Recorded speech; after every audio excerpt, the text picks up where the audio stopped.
জীবনে আসল পরিবর্তন তখনই আসে যখন আমরা আমাদের মানসিকতা বদলাই। নিজেকে বদলাতে চাইলে মনে রাখতে হবে কিছু বিষয় যা জীবনকে সহজ ও সুন্দর করে তুলবে। এক্সপ্লানেশন দেওয়া ছেড়ে দাও। প্রত্যেককে সবকিছু বুঝিয়ে বলার দরকার নেই। যা করছো তা যদি সঠিক মনে হয় তাহলে নিজেকে জাস্টিফাই করার প্রয়োজন নেই। এক্সপেকটেশন কমাও। অন্যের কাছ থেকে আশা করা বন্ধ করো। আশা যত কম থাকবে ততই শান্তি থাকবে। হার্ট হলে হেসে বেরিয়ে আসো।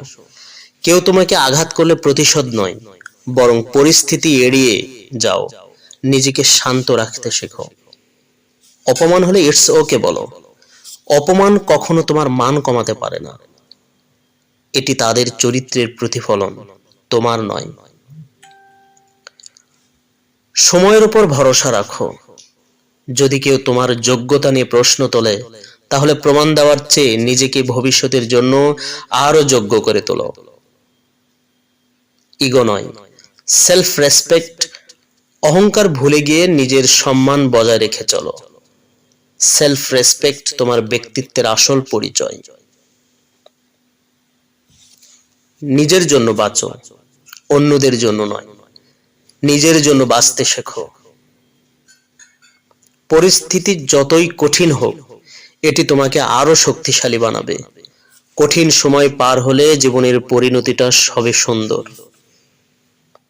এই মাইন্ডসেট শুধু তোমার জীবনকে সুন্দর করবে না, বরং তোমাকে জীবনের প্রতি নতুন দৃষ্টিভঙ্গি দেবে।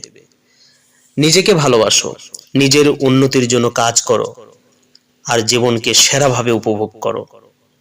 মনে রাখবেন, আত্মবিশ্বাস যার নেই সে কখনোই সফল হতে পারবে না। পরিস্থিতি যাই হোক, মনোবল কখনো হারাবেন না। আত্মবিশ্বাসই আপনাকে শেষ মুহূর্তে আপনাকে সম্মানিত করবেন।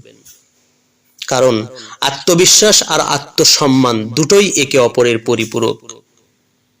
এই দুটো জিনিস যদি নিজের মধ্যে না থাকে, কেউ মাথা উঁচু করে আর যাই হোক বাঁচতে পারে না। অ্যাটলিস্ট আমি মনে করি না।